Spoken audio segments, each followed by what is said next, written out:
Hello and welcome. उम्मीद है कि सब ठीक चल रहा होगा।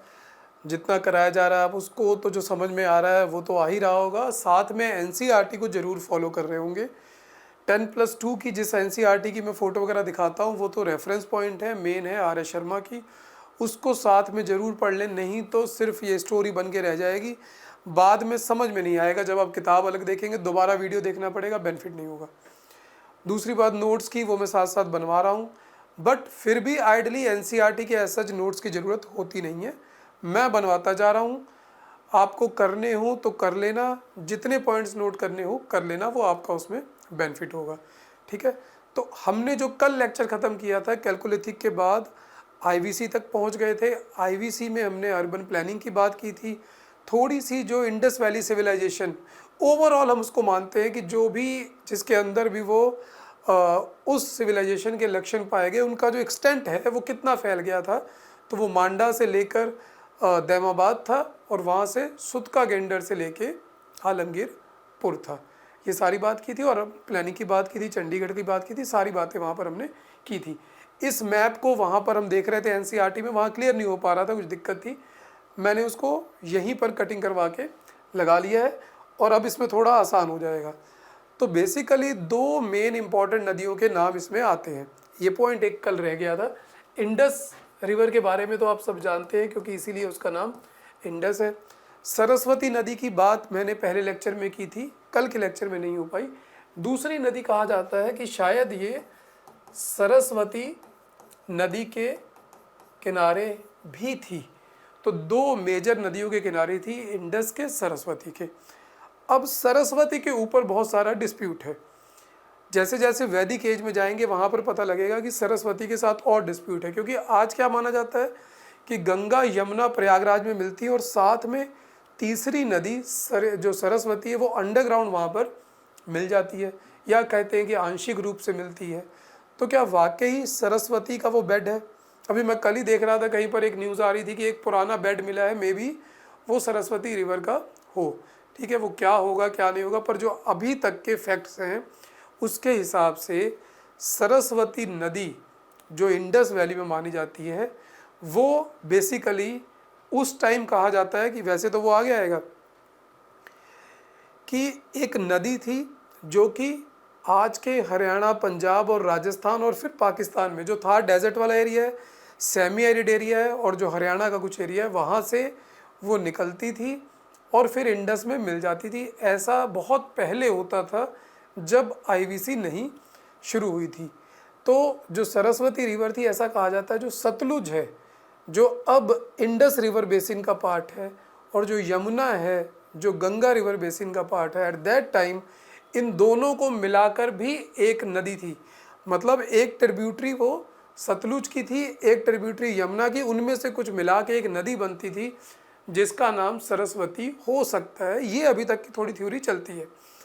ये हमारे सिलेबस का पार्ट नहीं है हिस्ट्री का, मैं सिर्फ समझा रहा हूँ कि ऐसा कहा जाता है। और वो जो सरस्वती नदी थी वो बेसिकली अब किस रूप में है, क्वेश्चन ये है। तो जो अब सरस्वती नदी का जो मॉडर्न रूप है उसको कहा जाता है घग्गर हकरा नदी, घग्गर हकरा रिवर।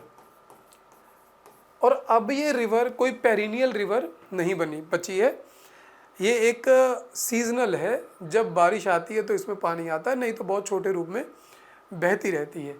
तो ये नदी शिवालिक में ओरिजिन होती है, हरियाणा में अंबाला के पास से एंटर करती है, और जो इसका आज का कोर्स है वो वही कोर्स है जहाँ पुरानी सारी सिविलाइजेशन जो आईवीसी की हैं। अगर हम राखी गढ़ी की बात करें तो वो भी उसी पुरानी जो रिवर है जो घग्गर, उसके बेड के आसपास है।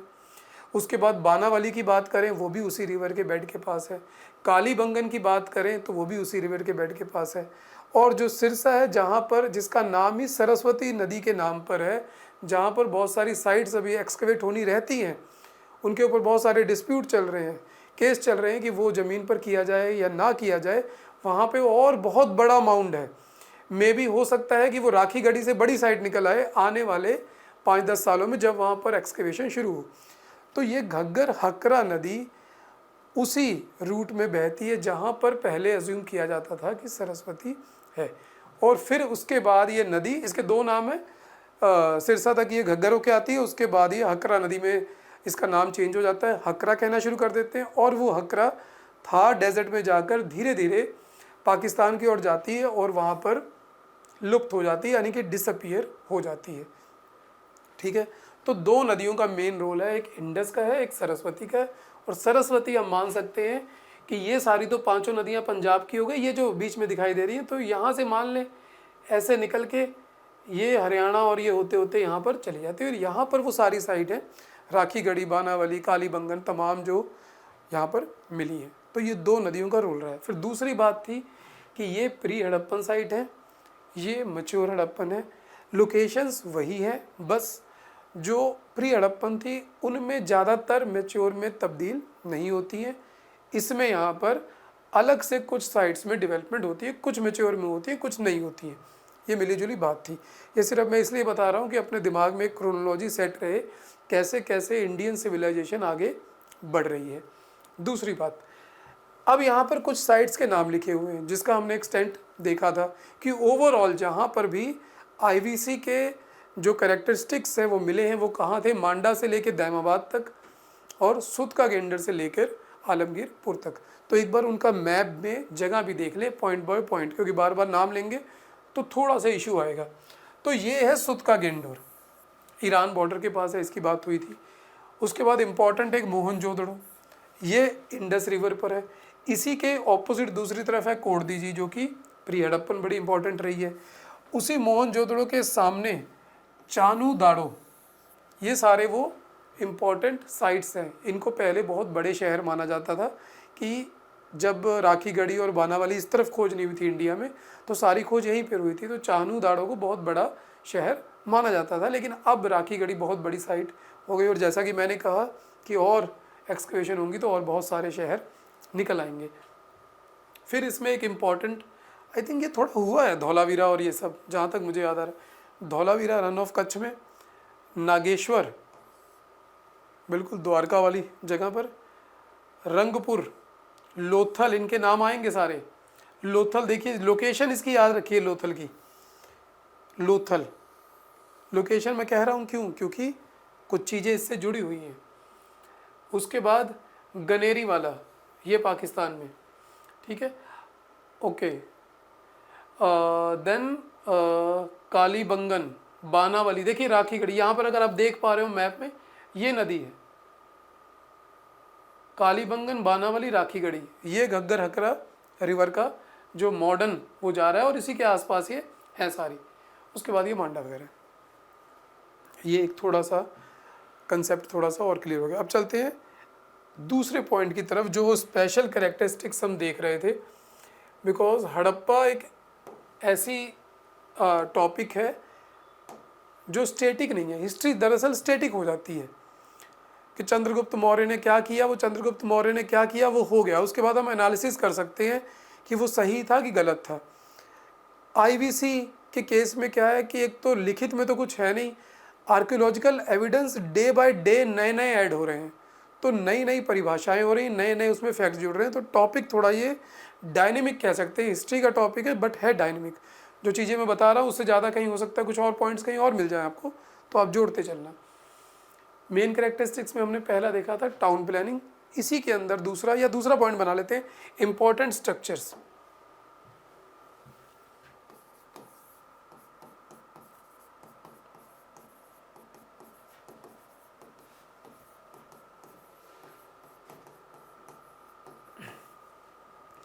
इम्पॉर्टेंट स्ट्रक्चर्स, तो इम्पॉर्टेंट स्ट्रक्चर के बारे में सबसे पहले क्या ख्याल आता है?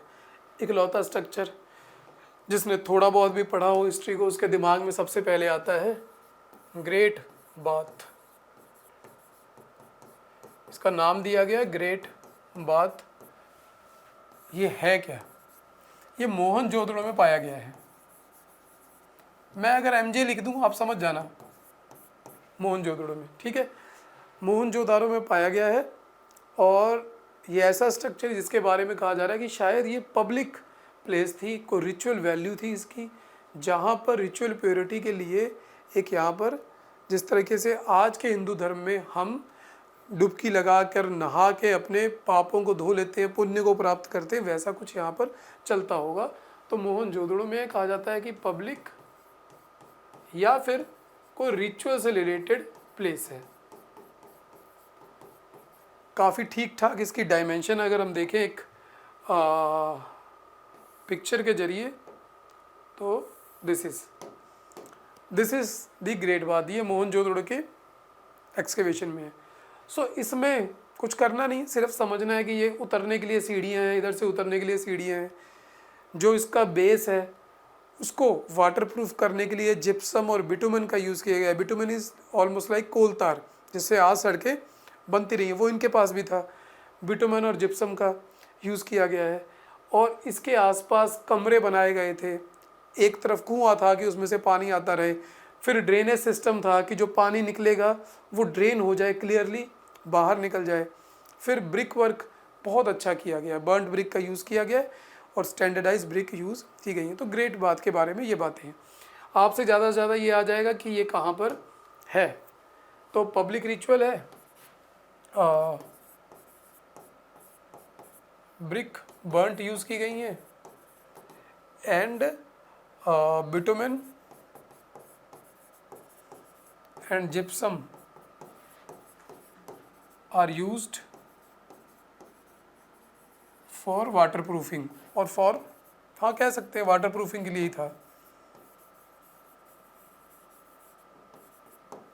वाटर प्रूफिंग, ठीक है। Gypsum you know calcium sulphate, calcium sulphate, copper नहीं कैल्शियम, ठीक है। तो कैल्शियम सल्फेट, ये सारा हो गया ग्रेट बात। ये कहाँ था? मोहनजोदड़ो में। फिर मोहनजोदड़ो में एक और साइट मिलती है इम्पॉर्टेंट, जिसका नाम है ग्रेट ग्रेनरी। यहाँ पे सारा ग्रेन ही है, ग्रेट ही है।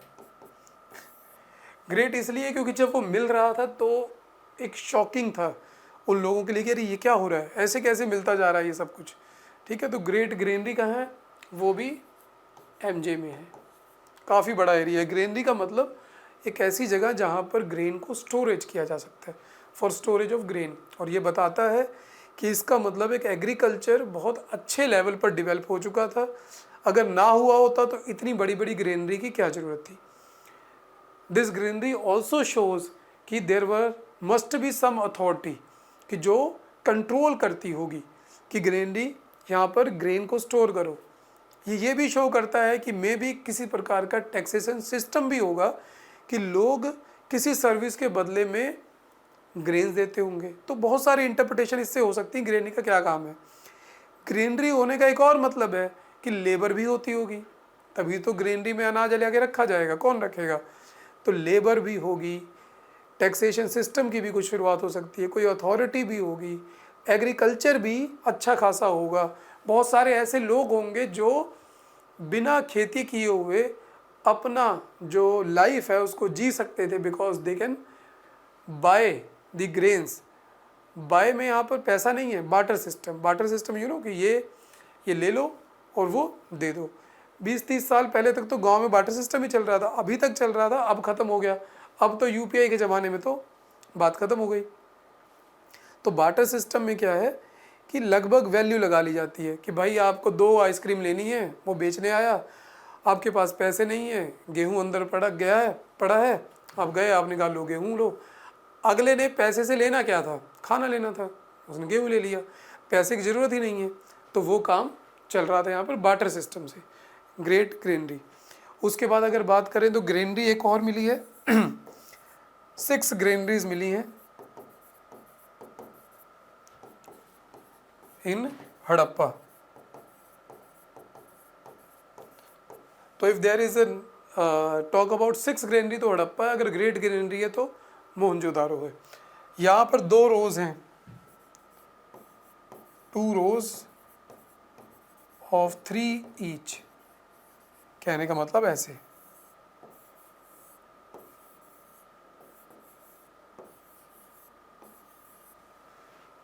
इस तरीके से ग्रीनरी। और यहीं पर जाके फिर आगे ऐसे भी बने हुए सर्कुलर पिट्स हैं, जहाँ पर जो लेबर थी वो थ्रेशिंग का काम करते थे। दाने निकालने के लिए थ्रेशर के रूप में उसको मार मार के वहाँ पर दाने निकालते थे। वो कैसे पता लगा किस लिए थ्रेशिंग के लिए काम आती है? क्योंकि वहाँ पर बार्ले और वीट, उसके जो बीज हैं वो फॉसिलाइज्ड रूप में वहाँ पर अभी तक पड़े हुए थे, तो उससे पता लगा। ठीक है, तो ये हो गई ग्रेनरी की बात, हो गई कुछ इंपॉर्टेंट स्ट्रक्चर की। बहुत सारे इंपॉर्टेंट ऐसे ग्रेनरीज जो हैं वो कालीबंगन एंड राखीगढ़ी में भी मिली है।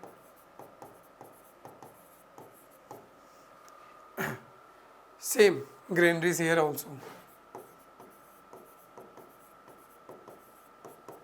ठीक है, देन और क्या इंपॉर्टेंट स्ट्रक्चर हो सकता है? एक असेंबली हॉल के बारे में आता है।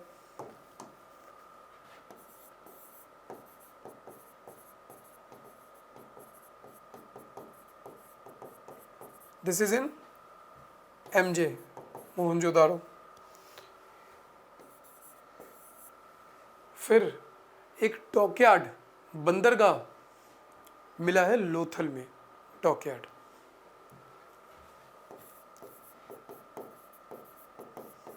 हमें डायमेंशंस नहीं याद करनी है। हिस्ट्री में, यूपीएससी में थोड़ा सा जैसे कहते हैं ना कि कुछ नॉलेज को बिना गेन किए जाने देना है। अगर सारी नॉलेज हम लेने लगेंगे तो उतनी हमारे ब्रेन में समा नहीं सकती, वो एग्ज़ाम में हमारे काम नहीं आएगी।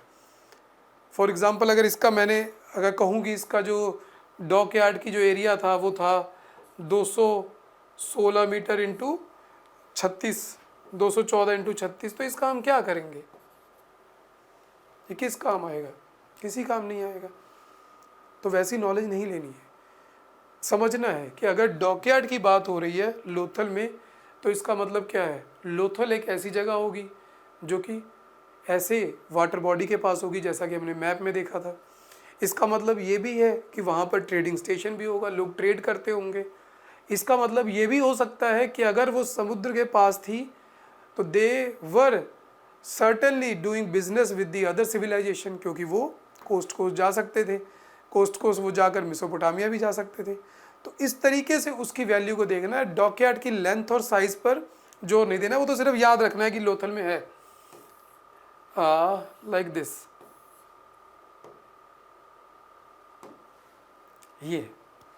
ये मिला यहाँ पर। पुरानी, ऐसा कहा जाता है कि पहले सी है, सी में एक रिवर मिलती थी, वो रिवर यहाँ तक आती थी, इसके आसपास तक, फिर यहाँ पर ले आकर उसको अंदर डालकर डॉकयार्ड में सामान उतार लिया जाता था। तो ये लोथल का डॉकयार्ड है। तो ऐसा नहीं कि बहुत बड़े बड़े आज की तरह सिंगापुर जैसा कुछ वहाँ पर शिपिंग पोर्ट्स मिल जाएंगे, कांडला जैसा मिल जाएगा, मुंबई में जिस तरीके से वैसा मिल जाएगा, विशाखा, वैसा नहीं। रूडिमेंट्री है, लेकिन उस समय के हिसाब से बहुत बड़े हैं। तो लोथल में क्या है? डॉकयार्ड है। दिस शोज की they know how to make boat, how to run, how to use ships, how to use boats, how to do trade, ये सारी बातें पता लगती हैं उससे। ठीक है, then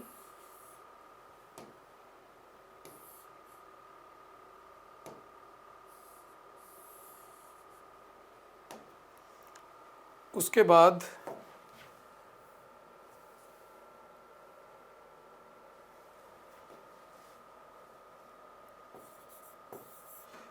Dholavira.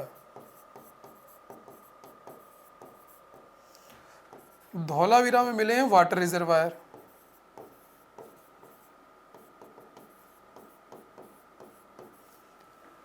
It appears that they were use for drinking purpose. आप देखिए, अब धौलावीरा और लोथल की जगह को दोबारा देखेंगे, then we will understand that their level of intelligence. Dholavira Rann of Kutch के पास है, यहाँ क्या है? पानी कम है। लोथल समुद्र के पास है, इसका यूज़ कैसे हो रहा था? ट्रेडिंग के लिए हो रहा था।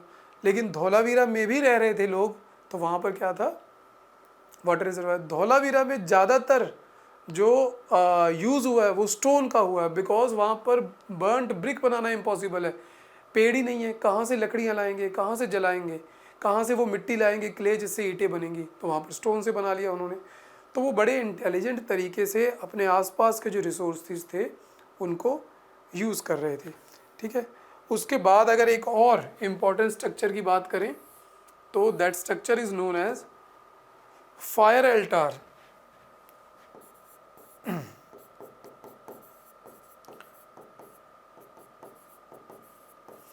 फायर एल्टार्स का मतलब जिस तरीके से हवन कुंड बनता है यज्ञ करने के लिए, तो there are reference that in Kalibangan और Lothal it appears that there are some places which appear to be like fire altars, कि ऐसा हो सकता है यहाँ पर कोई फायर वर्शिप जैसी चीज़ होती हो, बट साइंटिफिकली कह सकते हैं या इसको पक्के तौर पर नहीं कहा जा सकता कि they people were worshipping fire altar, सिर्फ एक स्पेकुलेशन है because we have nothing written. तो हमने देखा कि वहाँ पर एक जगह पर आग लगती है तो हमने कहा कि यज्ञ होता होगा, मे भी हो सकता है वो कोई पार्टी की जगह हो, कुछ नहीं पता हमें, पता लगे वो एक कैंप हो उनका जहाँ पर एंजॉय करते हो लगा के और वहाँ पर आग लगा कर बाद में बारबेक्यू करते हो, हाउ यू नो। हम तो आज जो पता है उसके हिसाब से चलते हैं कि आज यज्ञ होता है तो तब भी यज्ञ होता होगा, we are applying our thought retrospectively, तब का नहीं पता है हमें, ऐसे हिस्टोरियंस ने किया। तो फायर अल्टार्स के एविडेंस मिलते हैं Lothal and Kalibangan. Now state you know, मैं बार बार अब स्टेट नहीं लिखूंगा, अब आपको नाम ही याद हो जाएंगे, कालीबंगन और so these are the important structure. ठीक है, सेकंड पॉइंट हो गया। थर्ड चलते हैं एग्रीकल्चर के ऊपर। ठीक है, जो करेक्टरिस्टिक्स में दो हो गए important structure, urbanisation, it is basically part of urbanisation but हमने अलग से कर लिया। Third agriculture and domestication of animal.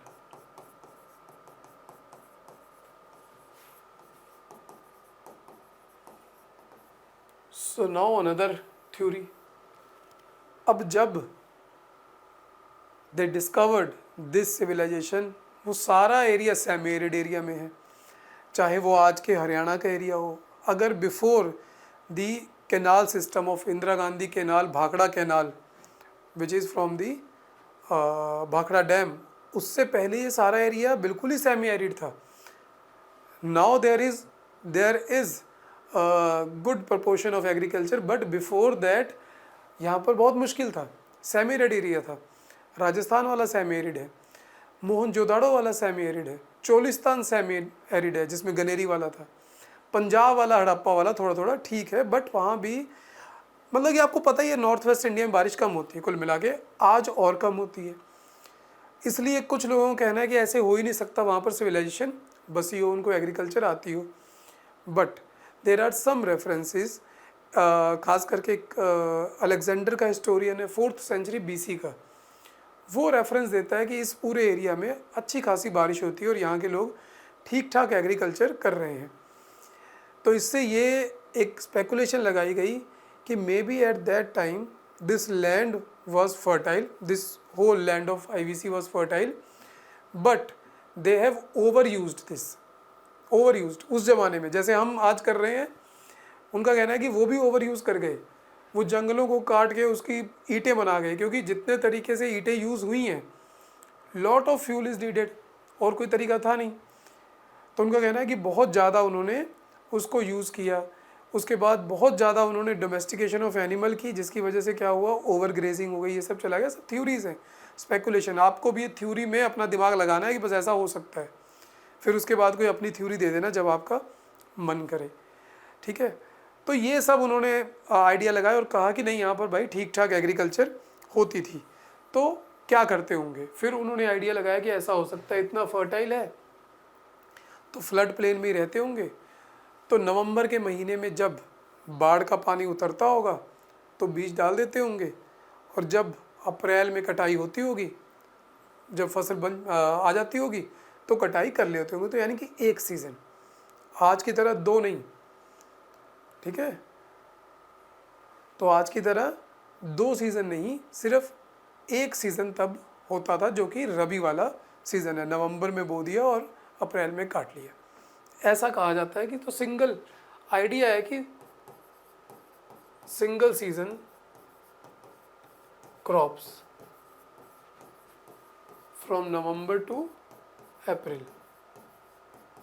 और क्या क्या होगी इसमें वो तो हमें पता ही है, वीट, बार्ले, पीज हो जाएंगी, कुछ लेंटिल्स भी हो जाएंगी, मस्टर्ड।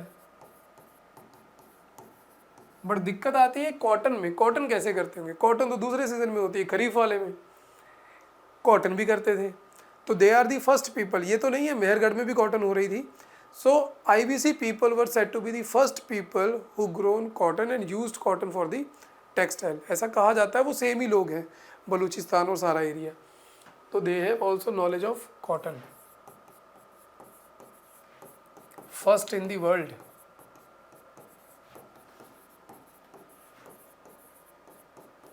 इवन सो कि Greek use word sindon for cotton because it is grown in the area of Sindhu river. That is the legacy of IBC कि ग्रीक लोग इसको सिंडोन कहते हैं कॉटन को। तो ये सारी वहाँ पर फसलें होती थी। मस्टर्ड हो गई, एक आधी और होती होगी, उसके नाम लिख लेते हैं, पर किसने पूछना है नाम को, ठीक है। बट यहाँ पर अभी तक भी किसी भी हल का, प्लोशियर का कोई भी रेफरेंस नहीं मिला है। अज्यूम किया जाता है कि करते होंगे, मे भी शायद वुडन प्लो होता होगा जिसको बैलों के द्वारा, ऑक्सन के द्वारा ये यूज़ करते होंगे। सो हम यहाँ पर लिख सकते हैं no evidence of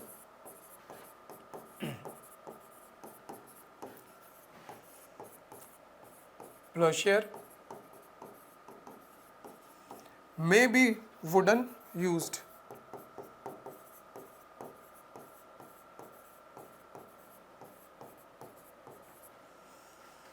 with help of oxen। ये जब पढ़ेंगे आपको सब कहानी आती जाएगी। अब इसका एग्जाम्पल एक हमें कैसे पता लगा? क्योंकि एक था Kalibangan, we have discussed yesterday Kalibangan, वहाँ पर फरोड फील्ड के रेफरेंस मिलते हैं। ये हो गया। इसके अलावा अब बात करें तो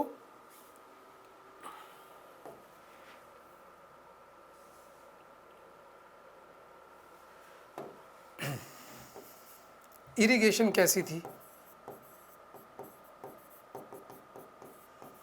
there is evidence of some sort of dam, बंद, जो पुराने ज़माने के बंद बनाने के एविडेंस मिलते हैं। शोरतुगई अफ़गानिस्तान में। शोरतुगई अफ़गानिस्तान में कहाँ है? यहाँ पर पूरा मैप ही नहीं दे रखा, बिल्कुल अफ़गानिस्तान के टॉप पे है, ठीक है। You can check on internet, बिल्कुल अफ़गानिस्तान के टॉप पर है Shortugai. Evidence of dam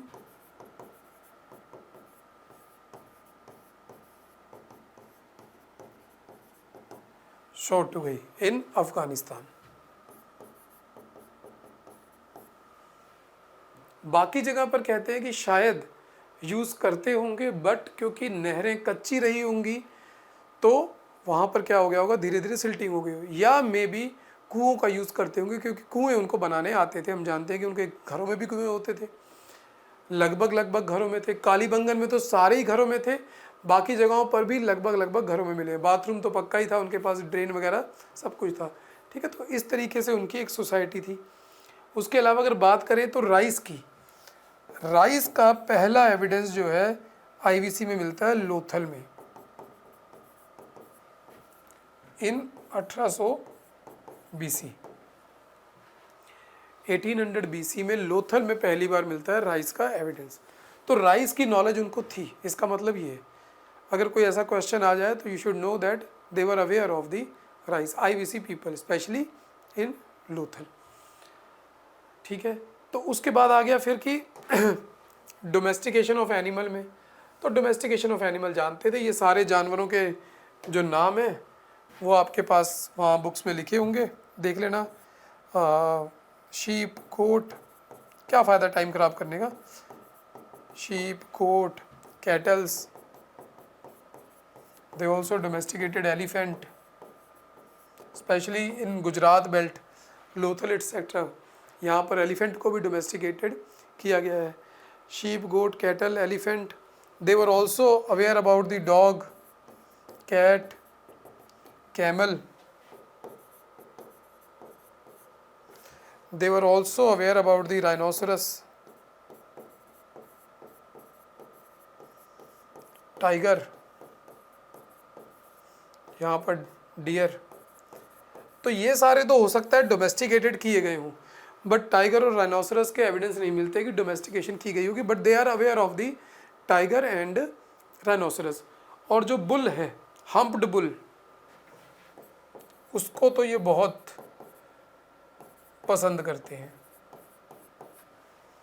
humped bull is very favourite of these IBC people. So this is about the agriculture and domestication of animal जो IBC के बारे में पता चलता है। ठीक है, आई थिंक इसके बाद अच्छा एक सुरकोटो, जो हॉर्स रिमेन की बात हुई थी, यहाँ पर एक यहाँ पर साइट है सुरकोटोडा करके, यहाँ पर हॉर्स के रिमेन मिले हैं, but they are not of the IBC phase. वो बहुत बात किया और उसके ऊपर भी डाउट है कि हॉर्स के है कि नहीं है, तो हॉर्स नहीं है। मैं फिर से बता रहा हूँ, कल भी बात हुई थी इसके बारे में। ठीक है, ये एग्रीकल्चर के बारे में हो गया, लिख ले।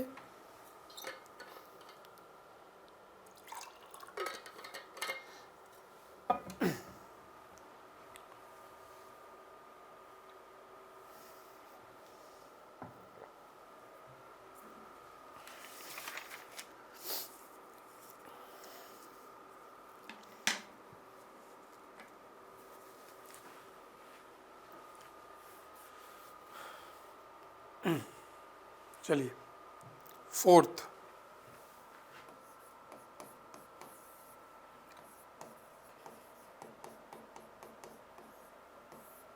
क्राफ्ट्स या technology.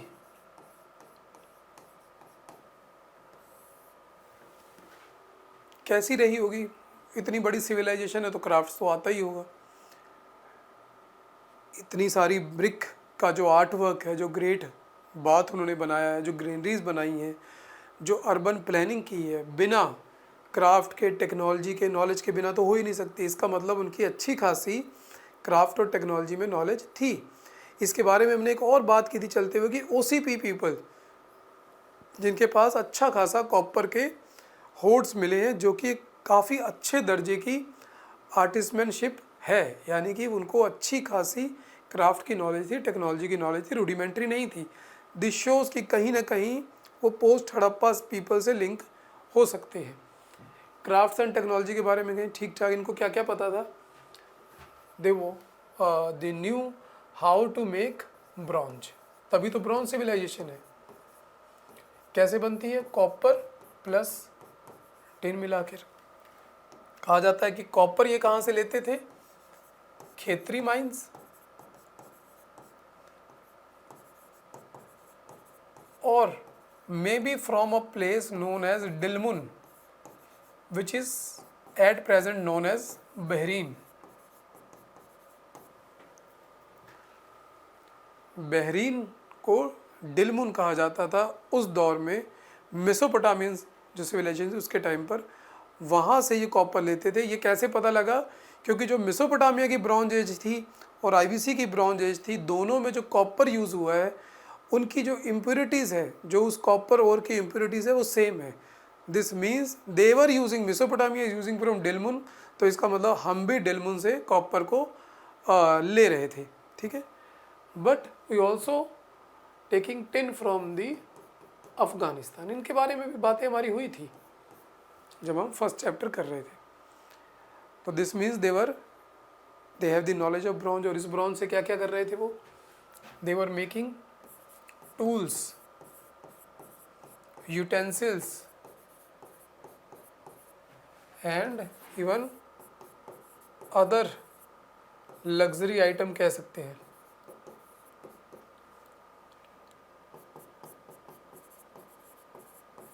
Like mirror. They were also using stone tools, stone tools का दौर अभी गया नहीं है। देवर यूजिंग स्टोन टूल्स, अच्छे खासे स्टोन टूल यूज़ कर रहे थे। ब्रॉन्ज के तो बहुत कम मिले हैं क्योंकि कॉपर की लिमिटेड थी इनके पास, फिर टिन इनके पास और लिमिटेड था। तो ब्रॉन्ज एज है तो सही है पर उतना ब्रॉन्ज मिला नहीं है। तो एक बार देख लेते हैं कैसे इनके टूल्स वगैरह थे। दिस इज, ये कॉपर के टूल्स मिले हैं उसी एज के। This is copper mirror. ये सारे पहले नेशनल म्यूजियम दिल्ली में हुआ करते थे, जो नेशनल म्यूजियम की अब जगह बदल गई है। वहाँ पर अगर कभी चक्कर लगे आपका, अब वो कहाँ चला गया मुझे पता नहीं, चेक कर लेना। वहाँ पर काफ़ी सामान आईबीसी का रखा हुआ है। डांसिंग गर्ल वगैरह जो हम बात करेंगे वो इंडिया में ही रह गई, वो वहाँ जा नहीं पाई। ठीक है, वो यहीं है, दिल्ली वाले भी हैं। तो मैंने तो 2-3 बार देखा हुआ है जब उस टाइम दिल्ली रहते थे। स्टोन टूल्स भी देखिए, ये स्टोन टूल्स के रेफरेंस हैं। ये बीड्स के हैं, बीड्स की भी बात आएगी।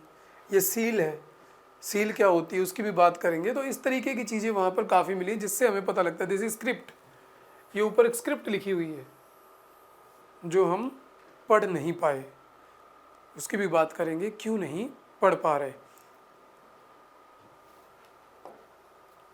स्टोन टूल्स मिले हैं। आफ्टर दैट जो तीसरा ये काम करते थे क्राफ्ट में, जिसको कहेंगे हम बीड मेकिंग।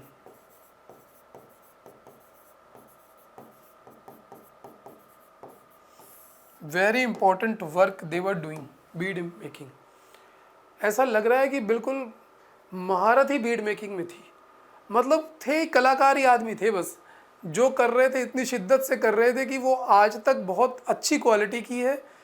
और कभी कभी लगता है वो कॉन्टीन्यूटी उनकी आज की उसी जगह पर बना हुआ है जहाँ पर वो पहले कर रहे थे। अभी बीड मेकिंग में ही देखेंगे। और बहुत अवेयर थे, उनको पता था ये चीज़ कहाँ से लेनी है और इसके साथ वाली चीज़ कहाँ से लेनी, जैसा कि कॉपर और टिन के बारे में पता था। ठीक है, तो ये क्या करते थे, एक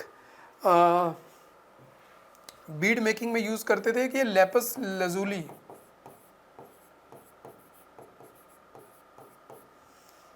जो लेपस लजूली है, ब्लू एक सेमी प्रीशियस स्टोन है, वो इनको मिलता था इसी, कहाँ गया वो, शॉर्टुगई से। ब्लू सेमी प्रीशियस स्टोन,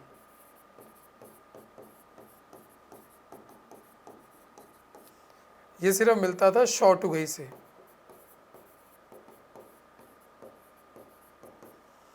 बहुत तगड़े बिजनेसमैन थे ये।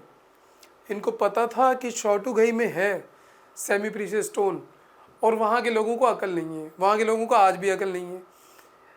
हमें पहले से थी, तो हम जाके वहाँ पर हमने एक कॉलोनी बसा ली। ये भी कॉलोनाइज़र ही थे। मेरी तो पर्सनल एक फीलिंग है कि they people are coloniser basically. दूर दूर जाके जहाँ जहाँ सामान मिलता था वहाँ कॉलोनी बना लेते थे। इसीलिए तो प्लैंड है सिटी। अगर लोग अपने आप बसते तो प्लान कैसे हो सकती है, लोग तो मूर्ख हैं। प्लानिंग तो कोई कर सकता है जब कोई पहली बार जाए लोकेशन देख के। तो ये शॉर्टुगई गए, इन्होंने देखा कि यहाँ तो सेमी प्रीशियस स्टोन है, बहुत अच्छा है, यहाँ तो ऐसे ही लोग रह रहे हैं। वहाँ पर इन्होंने प्लानिंग की, अपनी कॉलोनी बसाई, वहाँ से लेके आते थे, फिर उसके ऊपर काम करते थे। कहाँ, लोथल में, चाहनुदारों में। लोथल और चाहनुदारों में तो मतलब कि ऐसा लगता है कि बीड बनाने की फैक्ट्रीज ही हैं। बीड बनाने की फैक्ट्रीज कालीबंगन और राखीगढ़ी में मिली है, पर जो लेवल लोथल और चाहनुदारों में है वो कहीं नहीं है। ठीक है, और इसी के साथ लेके आते थे कार्लिनियन, कार्निलियन, ये रेड कलर का है, इसकी भी बीड्स बनती थी। ठीक है, कार्निलियन की। और बनाते थे स्टीएटाइट की। स्टीएटाइट को कहते हैं बेसिकली सोप स्टोन। एक थोड़ा ऐसा पत्थर होता है जो थोड़ा सॉफ्ट होता है तो पत्थर ही है, पर उसको आसानी से उसके ऊपर काम किया जा सकता है। तो they were using this steatite, lapis lazuli, carnelian, and also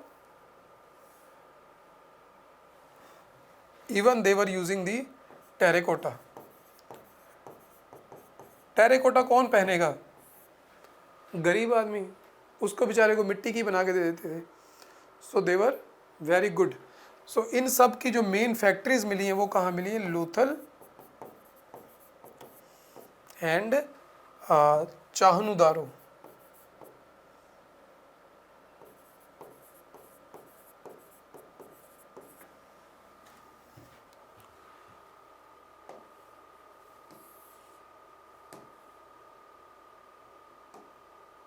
चाहनुदारो, चाहनु पहले लिखिए। अब देखिए आप ये लोथल है और ये सूरत है आज का। कितनी दूरी है? कुछ भी नहीं है। सूरत किस लिए फेमस है? डायमंड के लिए, सेमी प्रीशियस स्टोन्स में काम करने के लिए। और लोथल किस लिए फेमस है? फैक्ट्री है बीड्स की। क्या ही फ़र्क है? कुछ भी नहीं। तो क्या हो सकता है? कॉन्टिन्यूटी हो सकती है या नहीं हो सकती? ये सोचने वाली बात है। तो कॉन्टिन्यूटी मानी जाती है। धीरे धीरे थ्योरीज वहाँ पर पहुँच रही हैं कि कुछ नहीं हुआ, बीच में कोई गैप नहीं हुआ, सिर्फ पता नहीं लगा, सिर्फ ये कॉन्टिन्यूटी बनी हुई है। तो आज भी सूरत के लोग, वहाँ के लोग इतने हायर लेवल पे पहुँचे हुए हैं इसी जेमस्टोन में, ज्वेलरीज में। और आज से 5000 साल पहले भी यही लोथल में बीड्स बन रही हैं, उतनी ही शिद्दत से, उतने ही हाई क्लास क्वालिटी से, तरीके से, प्यार से। तो क्या कहा जा सकता है? ये सारी वो चीज़ें हैं बीड्स, ठीक है, अलग अलग स्टोन्स की बनती थी। No also there jewellers also.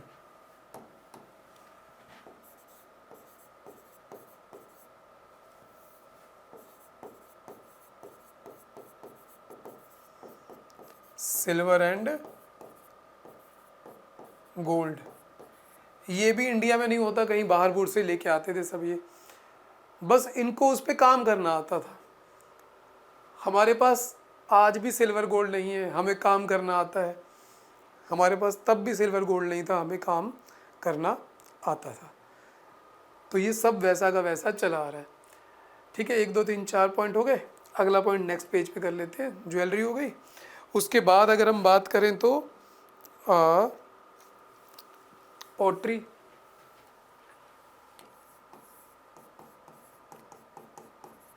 हमें व्हील मेड पॉटरी भी आती थी।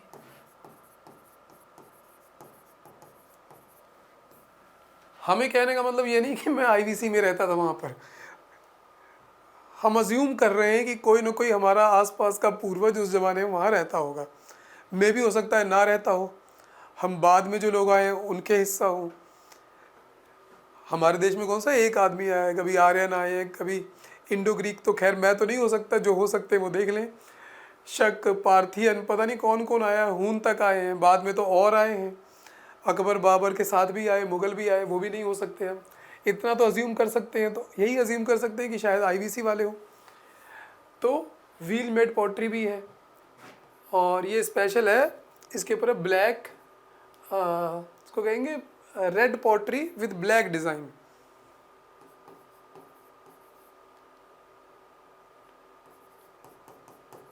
ये भी आपको याद नहीं करना है, दिस इज़ नॉट नीडेड, मैं सिर्फ बता रहा हूँ। व्हील मेड ये याद कर ले। और उसके बाद जो इनकी खासियत थी वो थी perforated jar.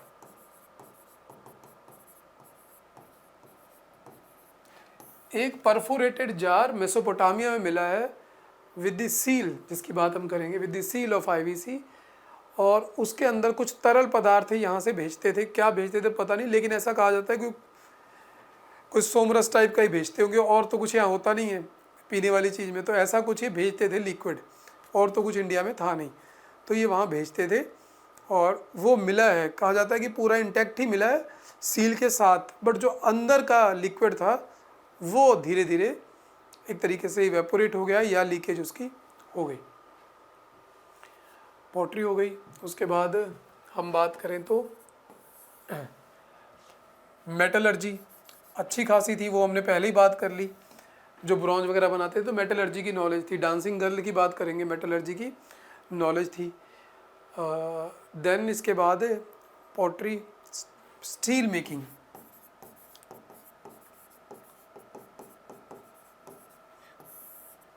Use of steatite.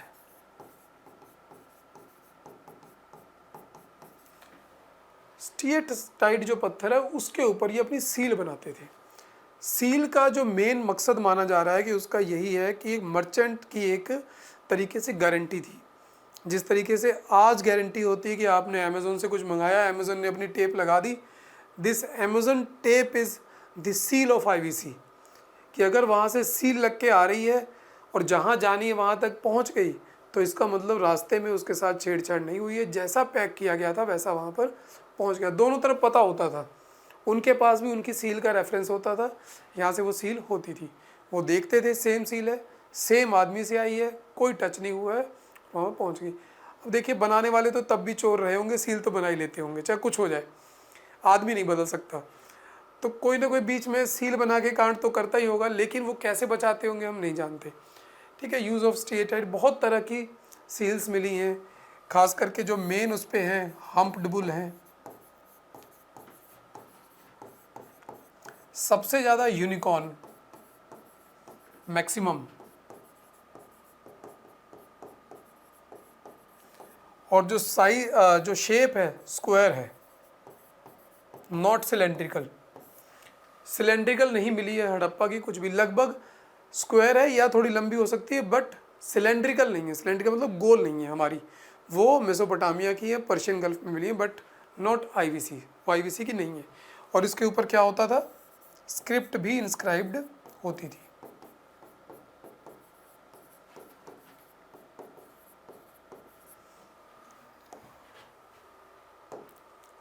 जैसे दिस इज यूनिकॉर्न, एक सींग वाला, ठीक है, यहाँ पे कुछ लिखा हुआ है, कुछ ये साइन है, अब वो क्या है वो जिस दिन डिशेफर होगी उसी दिन पता लगेगा आईवीसी के बारे में।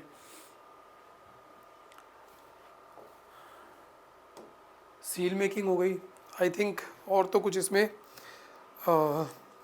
बस इम्पोर्टेंट यही है। टेक्सटाइल के बारे में हमने बात कर ली, कपड़े आते थे, लिखना चाहें तो यहाँ पे लिख सकते हैं।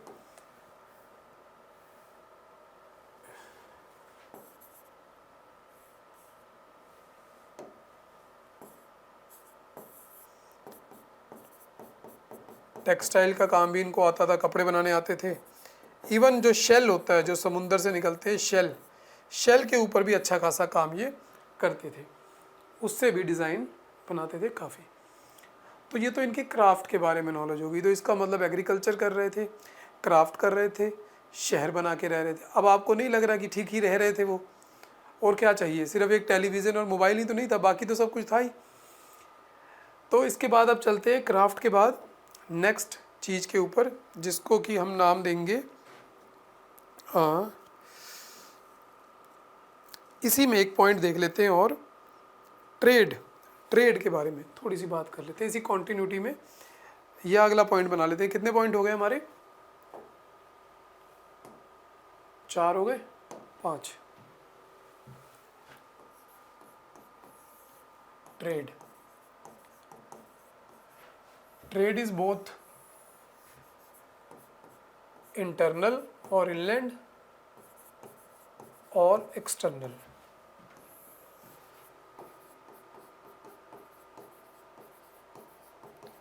तो वी हैव सीन कि शॉर्तगुई से लेके आ रहे थे वो, तो इसका मतलब उनको इनलैंड ट्रेड भी करना आता था। खेतरी माइन से कॉपर लेके आ रहे थे तो उनको पता था।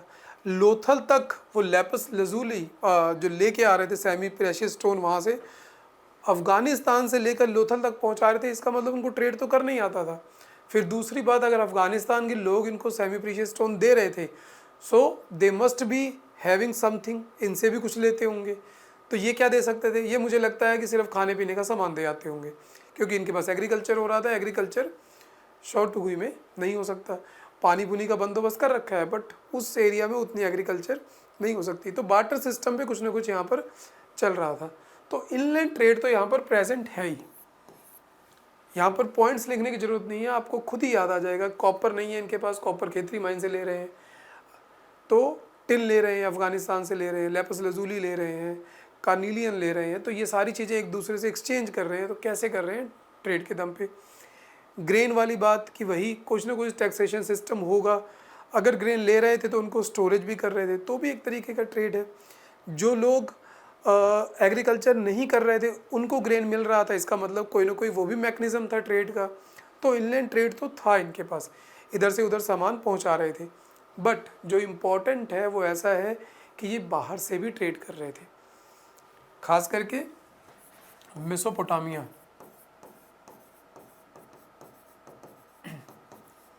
मेसोपोटामिया में रेफरेंस मिलता है एक जगह का जिसका नाम है मेलुहा, और it is now considered that this Meluha is basically that Indus Saraswati region. उस समय के इस जम्बू द्वीप का नाम मेलुहा था, जो कि नॉर्थ वेस्ट इंडिया वाला पार्ट है, पूरे इंडिया का नहीं उसका।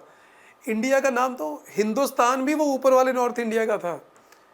जब हम पढ़ेंगे मॉडर्न इंडिया, जो हिंदुस्तान शब्द कहते हैं that is also not applicable to South India और नॉर्थ ईस्ट इंडिया, वो भी सिर्फ इस दिल्ली वाला और जो पाकिस्तान में चला गया उस रीजन के लिए हिंदुस्तान। मेलुहा, इसको मेलुहा कहा जाता था, इसका रेफरेंस मिलता है जो उनकी वहाँ पर टैबलेट्स हैं। और एक नाम मिलता है डिलमुन का, जिसको हमने कहा बहरीन। एक और नाम मिलता है जिसको कहते हैं मगान। पहले कहा जाता था मे बी मकरान कोस्ट की बात हो रही बलूचिस्तान के, but now it is assumed that this मगान is basically Oman.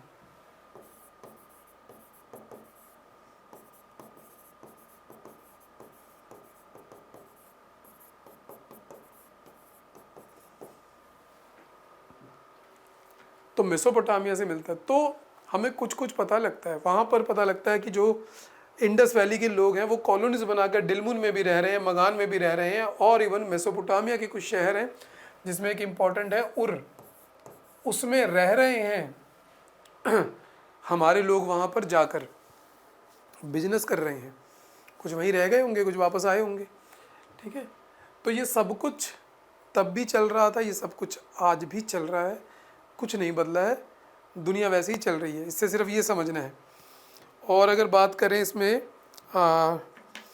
Trade में, तो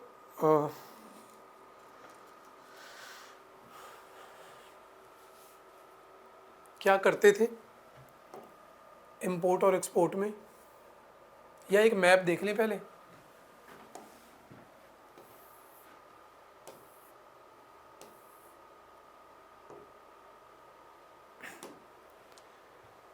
दिस इज मेलुहा, लोथल कहा जाता है। इस तरीके से ट्रेड चलता था। ये देखिए मगान, ओमान, दिलमुन, बहरीन, और ये फिर पहुंच गए मेसोपोटामिया और उरुक मेसोपोटामिया। इस तरीके से हम क्या कर रहे थे, ट्रेड कर रहे थे पर्शियन गल्फ में। तो पर्शियन गल्फ तो शुरू से ही हमारी रही है, इसीलिए तो नाम इंडियन ओशियन है।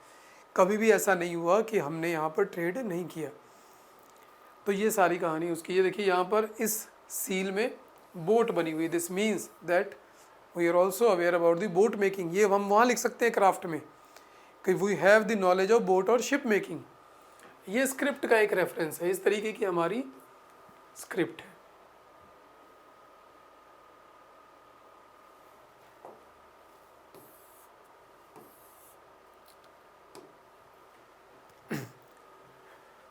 हम क्या इंपोर्ट करते होंगे, सिल्वर, गोल्ड, और कहा जाता है वुलन टेक्सटाइल। वुलन का हमें थोड़ा सा काम नहीं आता था, वो हम करते थे, और ऑब्वियस बात है इंडस वाली बेल्ट में उतनी वुलन हो भी नहीं सकती। और एक करते थे हम बिटुमेन, जो कि मेसोपोटामिया में काफ़ी होती थी। और what we exported, jewellery, beads made up of semi precious stone, जितनी हमने वहाँ पर बात की है, कॉटन टेक्सटाइल, ये सारी चीज़ें हम वहाँ पर एक्सपोर्ट करते थे, ठीक है। तो ये हो गया हमारा इंपोर्ट एक्सपोर्ट का। उसके बाद कैसे सबूत मिलता है कि इंपोर्ट एक्सपोर्ट या ये सब बिजनेस चल सकता है, क्योंकि एक तो हमें सील मिली है, उसके अलावा हमें एक जो इनकी जिसको कहेंगे स्क्रिप्ट मिली है, उस स्क्रिप्ट से भी पता लगता है कि हर सील पे एक जैसी स्क्रिप्ट है, तो कुछ ना कुछ यूनिफॉर्मिटी थी, एक दूसरे से मिले होंगे। ठीक है, तो यहाँ पर लिख सकते हैं रीज़न क्यों हम ऐसा सोचते हैं। एक तो यूनिफॉर्म स्क्रिप्ट है, availability of seals and also sealing. Sealing क्या है? सीलिंग बेसिकली क्या है कि जो कोई, अब मान लेते हैं कोई एक बॉक्स तो क्या ही होगा, उसको बोरी है कोई, उसके ऊपर एक सील करने से पहले पूरी मिट्टी की क्ले लगा देते थे, उसके बाद ये जो सील होती थी उसके ऊपर दबा देते थे, फिर उसके ऊपर इस सील का निशान आ जाता था। फिर उस सीलिंग को देख के वो आदमी वहाँ पर समझता था कि ये उस सील का है, तो उससे हुआ होगा। जैसे आज के ज़माने में अगर आपने देखा हो कि गवर्नमेंट सील करके जाती है, तो वो लाल रंग की लाख आती है, लाख को पिघलाकर उसके बाद उसको पिघलाकर ताले के ऊपर खूब गला देते हैं, फिर एक सील ली जाती है और सील को मार दिया जाता है। फिर वो पहचान रहती है कि इस गवर्नमेंट की या इस डिपार्टमेंट की वहाँ पर सील लगी हुई है, इसका मतलब गवर्नमेंट की सील है, इसको नहीं तोड़ना है। ठीक है, वो सील जो आपने कई बार फिल्मों में भी देखा होगा कि वो लेटर जा रही है, इम्पॉर्टेंट डॉक्यूमेंट है, वो लाल रंग से लगा हुआ है, उसको धीरे से वो खोल के चेक कर रहा है, फिर चिपका दे रहा है, लेकिन वो सील है, वो पता लग जाता है, खुल गई एक बार, फिर दोबारा नहीं लगती, दोबारा नई ही लगानी पड़ती है। यूनिफॉर्म स्क्रिप्ट है, सीलिंग है। Uniform weights and measures,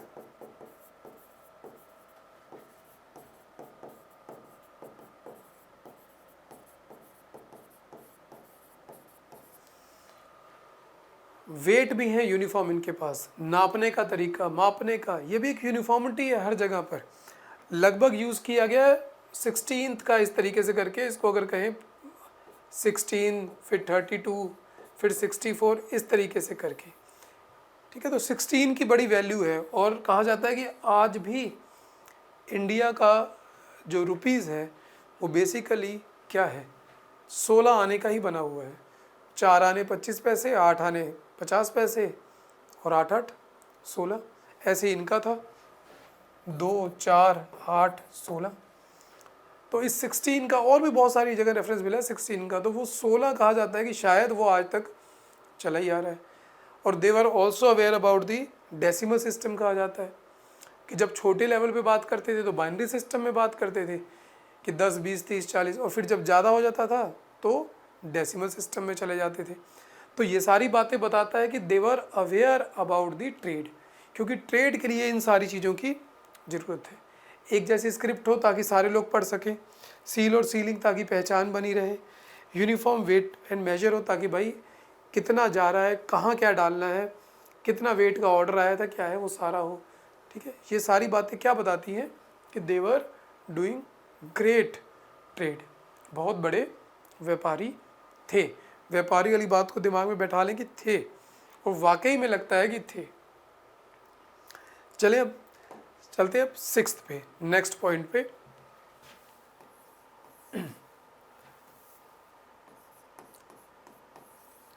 which is social organisation.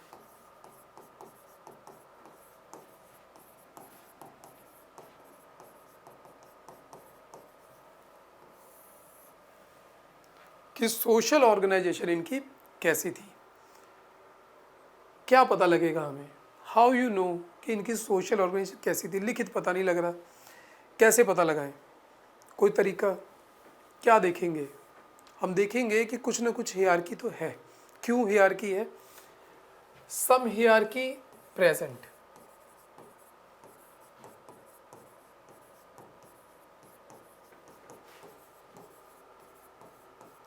क्यों हम ऐसा कह रहे हैं? 2 लेयर सिटीज़ या 2 टीयर सिटी, भाई शहर 2 हिस्सों में बटा हुआ है, तो सोशल डिफरेंशिएशन तो है ही। कोई तो रूलिंग क्लास है, कोई तो ब्यूरोक्रेट्स है, कोई तो आर्मी मैन है जो वहाँ पर रूल कर रहा है, कोई मर्चेंट क्लास हो सकती है। फिर लोअर सिटी है, लोअर सिटी में भी डिफरेंट साइज़ के घर हैं, किसी का 2 रूम का है, किसी का 4 रूम का है, किसी का डबल स्टोरी है। This also shows that in lower city also there is a social differentiation. तो 2 टीयर सिटी है, even houses are of different size and size is shape तो क्या ही डिफरेंट साइज, इससे भी पता लगता है। फिर और कैसे पता लगेगा कि अब गोल्ड हर आदमी तो नहीं पहनता होगा, सेमी प्रीशियस जो स्टोन है वो भी नहीं होता होगा, जिसको अफ़गानिस्तान से लाया जाएगा और उसको लोथल में बनाया जाएगा, फिर लोथल से बाहर निकाला जाएगा, वो आम आदमी के पास तो नहीं पहुंचेगा। तो इसका मतलब कुछ लग्जरी आइटम्स हैं, कुछ नॉन लग्जरी। अब वो जो मिरर हमने देखा है, एक कांच का मिरर आज भी बहुत गरीब आदमी के पास वो भी नहीं है। उस ज़माने में कॉपर का मिरर कैसे होगा? तो there must be a social hierarchy present. So some luxury item उसमें कह सकते हैं कि लग्जरी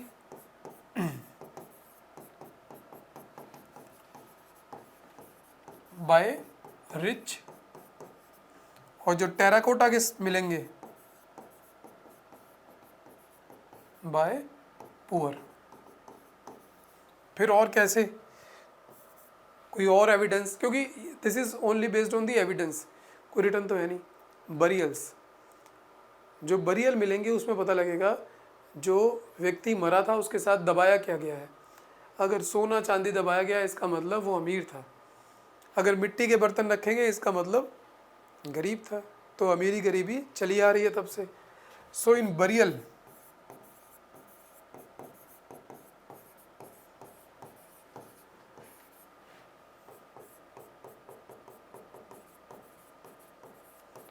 ठीक है, इसको लिख लेना आप जिस तरीके से। बरियल गुड्स में डिफरेंसेस होंगे, कहीं पर सोना चांदी दबाया जाएगा, कहीं पर मिट्टी, कहीं पर बकरियां, कुछ भी ऐसे भी। तो हम अंदाज़ा लगा सकते हैं कि उसकी कुछ सोशल स्टेटस होगा भाई। और कोई कोई तो बेचारा ऐसे ही नहीं भी दबाया गया, कहीं बाद में मिलेगी। वो बाद में जो लाशें मिली हैं उसको मॉड टाइम व्हीलर उनकी बात करेंगे, उनको लगा आर्यन इन्वेजन हुई थी, वो भी देखेंगे हम। ठीक है, so this is about social organisation. I think इसमें और कोई खास पॉइंट की ज़रूरत नहीं है। लेबर बैरक मिली है जैसे, वहाँ पर वो हो सकता है। एक सेमी प्रीशियस स्टोन में ना एक चीज़ रहेगी, एक वर्ड आएगा आपकी न्यू वाली में, faience. This is also luxury item. ये बेसिकली आप कह सकते हो जो बोन चाइना की प्लेट्स आती है ना चमकती हुई, सेरेमिक्स, उस तरीके का मिलता जुलता कुछ है। तो ग्लेज्ड सेरेमिक कह सकते हैं इसको।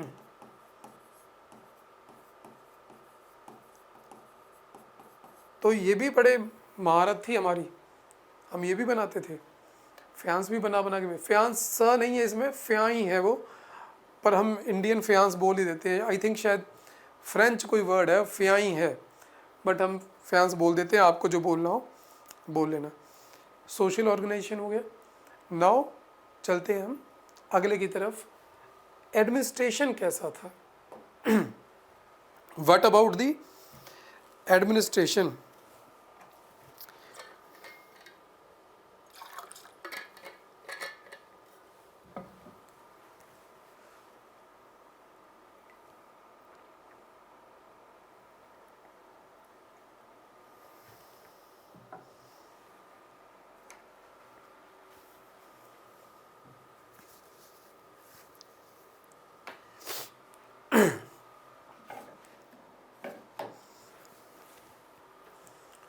सेवंथ,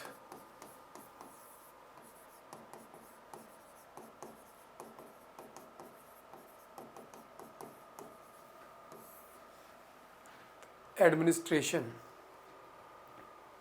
क्या लग रहा है आपको, जितना हमने अभी तक पढ़ा है, क्या लग रहा है कैसा एडमिनिस्ट्रेशन होगा? बेसिकली हमें अभी तक कोई टेम्पल नहीं मिला है, कोई रूलर या कोई किंग, कुछ ऐसा किसी के बारे में कुछ स्ट्रक्चर एविडेंस अवेलेबल नहीं हुआ है। और क्या नहीं अवेलेबल हुआ है हमें? इवन रॉयल टॉम्स नहीं मिली हैं।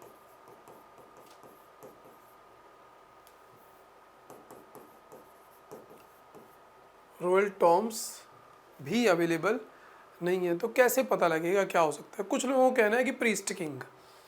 पीछे आपने देखा होगा प्रीस्ट किंग खूब चला इंडिया में।